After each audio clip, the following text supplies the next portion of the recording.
Alright, so this is the final part of my turn-based Thursday Fest coverage for June 2025. Those will include our final night of streaming, plus some bonus games I played after. And then, tune in real soon as I'll be switching over to Next Fest, as the festival season continues for the summer of 2025.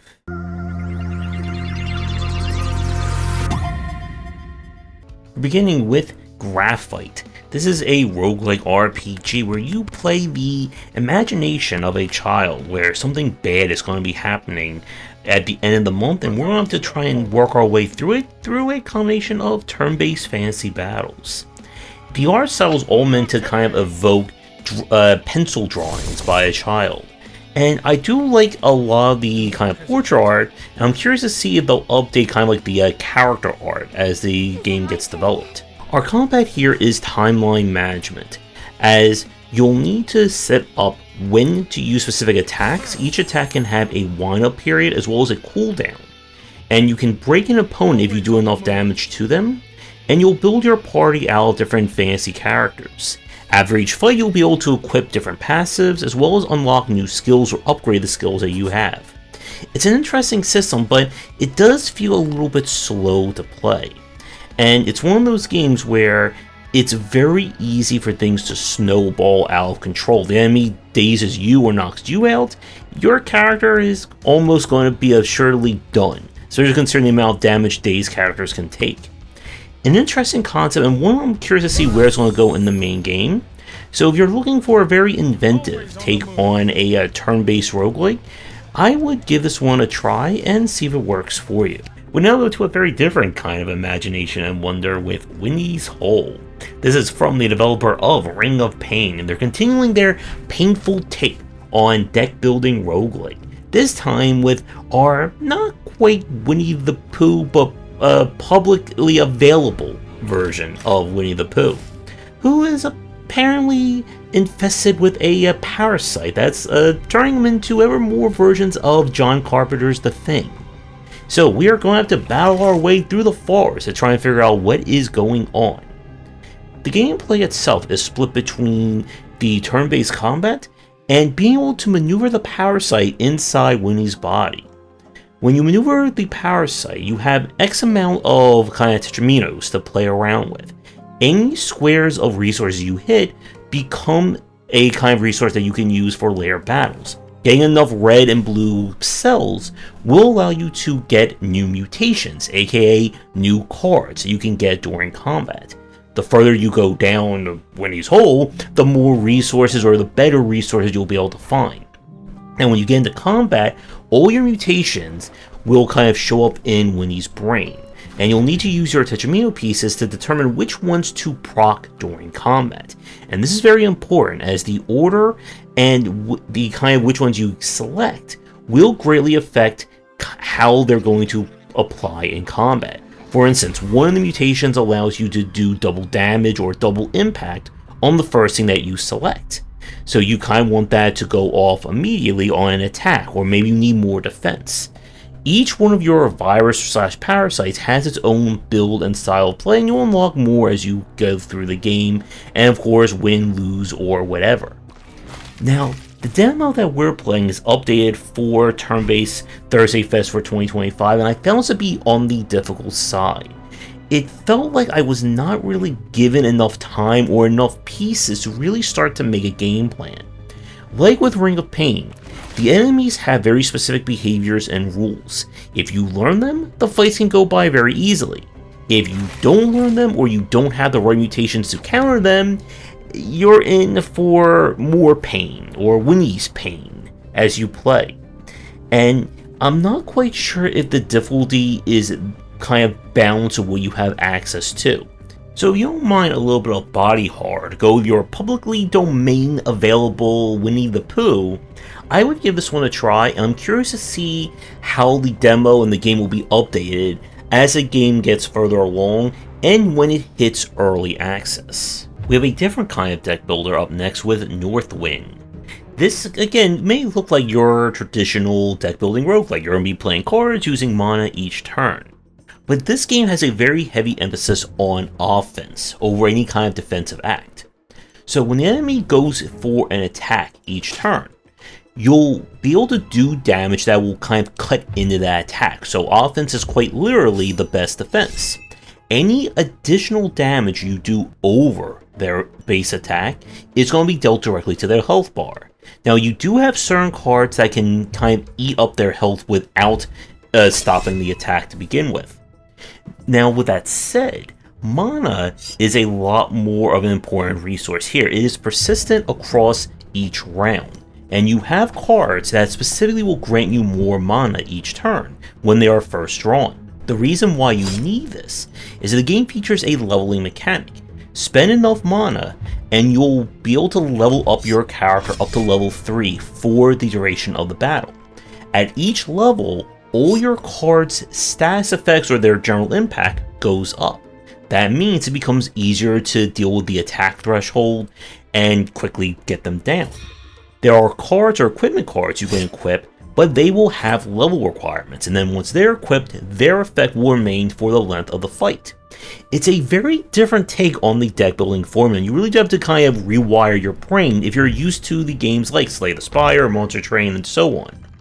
With that said, my main concern is that it does feel a little bit more like Snowball effect compared to some of the other ones that we played. Since you have no defensive option, it means that damage is all that you are really able to do. So if you're not drawing damage cards, or you're not getting good damage cards, you're not going to be able to get through the enemy's attack. If you're not able to do that, you will not be able to cause any damage to them. And the elite fights and boss fights do feature ramp up mechanics. Well, they'll gain more power, or they'll put stats effects on you that will make it harder for you to do more damage. So the longer the fight goes, of course, the more painful it goes to you. So it was a little bit hard to tell from the demo what will be our kind of like advanced plays or advanced means of getting around that. But this is still a very original take on the formula. So if you've done all the decks and buildings that one could imagine, looking for a different take on them, I would give this one a try. And now, surprise surprise, we don't have a deck building roguelike. Our next game is Forge of the Fae, and this is your very much traditional JRPG. We play a couple of inventors who live in a magical forest where the Fae folk seem to run around and cause trouble, especially at night. But when an evil business is quite possibly doing some very shady things, we are once again going to get trapped in a conspiracy that we will have to fight and possibly save the world one turn-based combat at a time.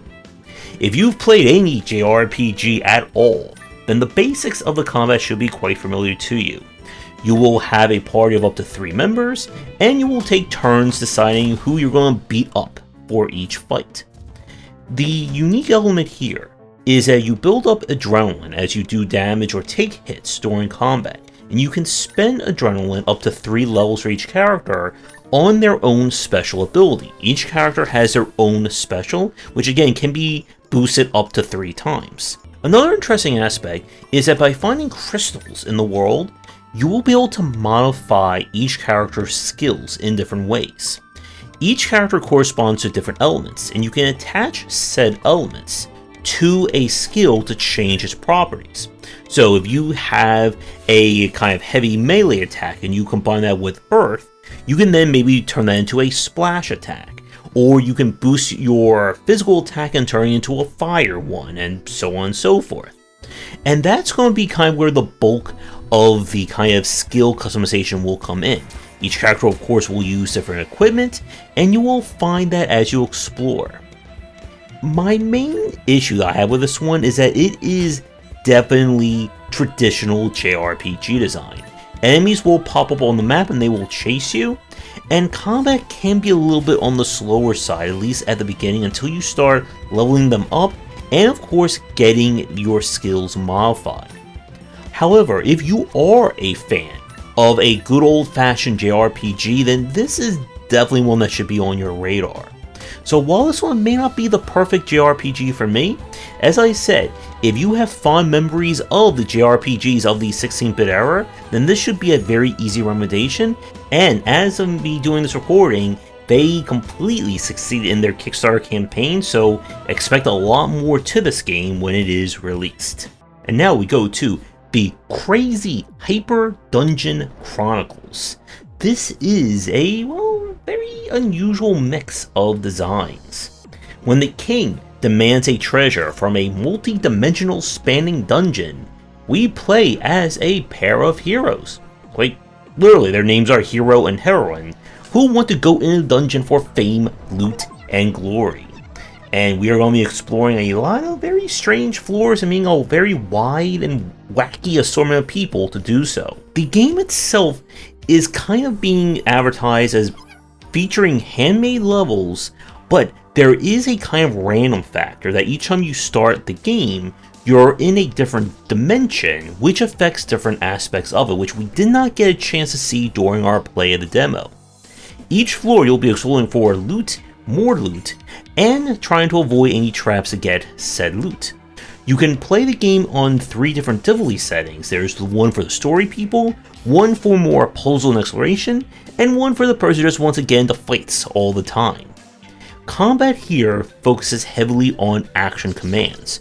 You'll need to be reading where the enemy is and moving your cursor or your targeting cursor over there, and then during combat, all attacks and defense is going to be built on properly timing your action commands themselves. And the game gets very devious with them, such as moving the bar around, and I'm sure there will be other effects as things go on.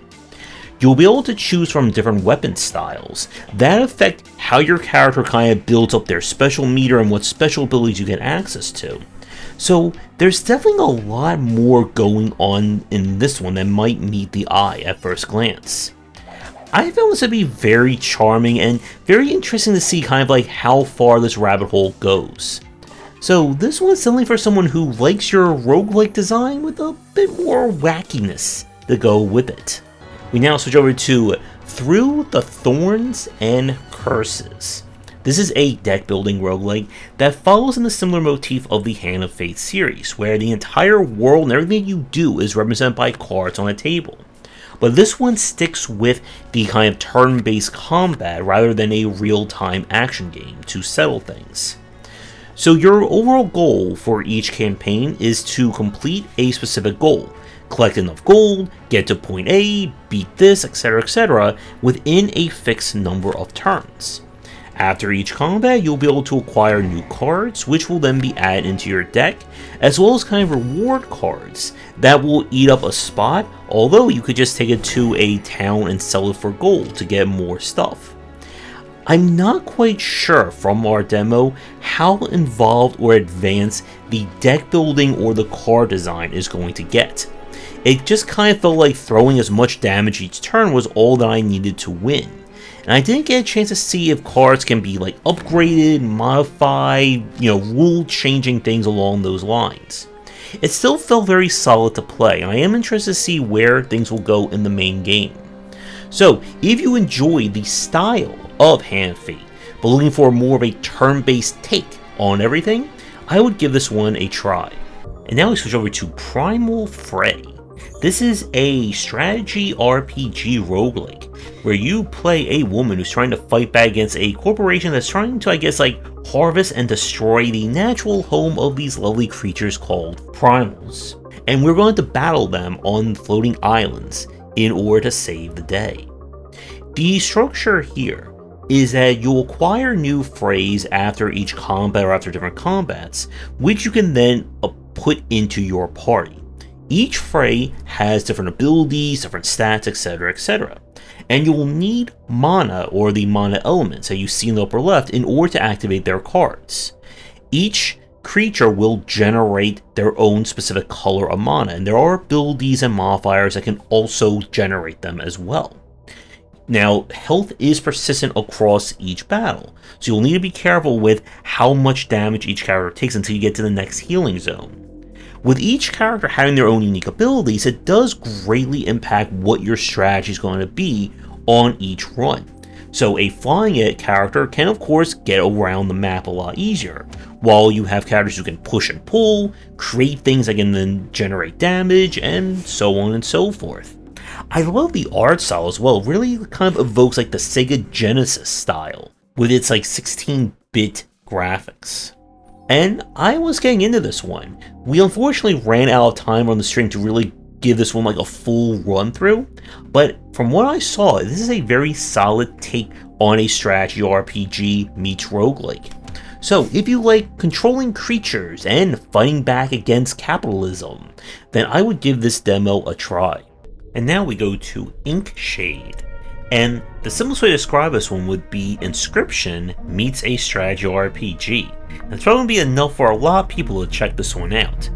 Our story is that we are trapped in some strange place by some malevolent entity who is forcing us to play a game. And we're going to have to move a lot of figurines around and try and solve puzzles to escape.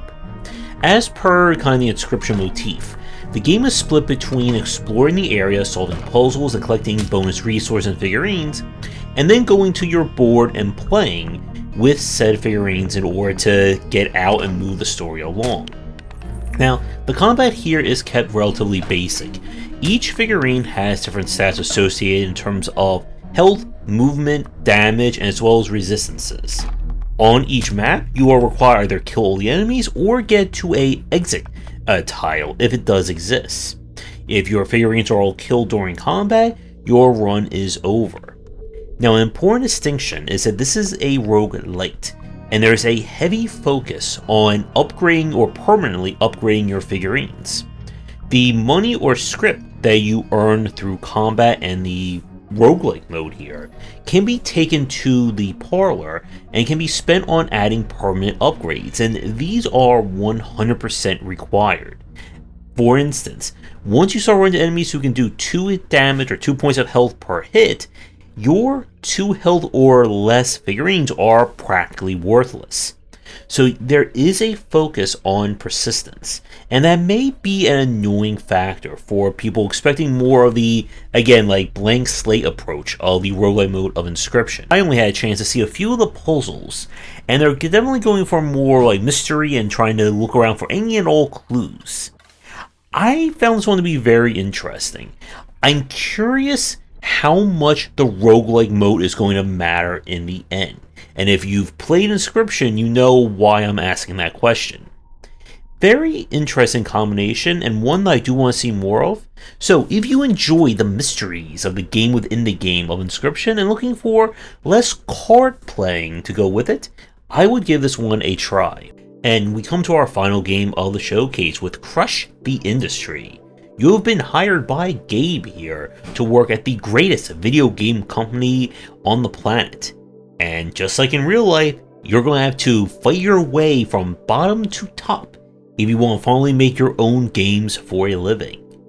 This is kind of a combination of a deck builder roguelike with all the insanity and wackiness of Earthbound.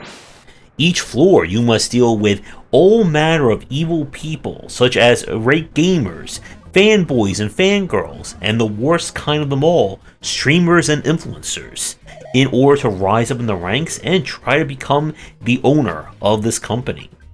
You'll choose from different starting characters that can get different skills. Skills come in the form of kind of generic ones that everyone can equip, and those that are character exclusive. You'll be able to upgrade them, and there's definitely a very interesting take on the RPG formula. Your deck is in the form of being able to choose from 3, or shall I say 6 actions per turn, and you can swap between them provided you have enough like kind of redo tokens. Each character again gets different skills that relate to their own abilities. The one that I'm using is the Hacker, who they have the ability to reshuffle their entire hand, but this will cost more energy each time they do it. You'll get access to different perks, you'll be able to upgrade your skills, all while battling all manner of very unusual enemies. The art style definitely again is going for over-the-topness with many weird characters, fan service, and more to fight. The demo only took me to the end of kind of chapter 1, so it's hard to tell how hard or how far things will go in the main game that's already out, but still a very charming and kind of irrelevant take on the deck building roguelike formula. If you enjoy the game industry and want a realistic portrayal of what it's like to work in it, then give this one a try. And with that, Turn-Based Thursday Fest of June of 2025 is finally done. But we are not done with the festival coverage, as Next Fest of June 2025 is coming up next. And don't worry, I got more design videos on the way as well. So let me know what you thought of the event, what are some of your favorite games. And if you'd like to your game for a future stream, showcase, event, whatever, please reach out. And with that, I'm going to rest my voice to prepare for our Next Fest coverage that's coming very, very soon. Thanks for watching, and a special thank you to our Patreon supporters. If you enjoyed the video, do the YouTubing stuff, be sure to visit our Discord and Patreon, and if you're interested in more of my thoughts on design, check out my game design books.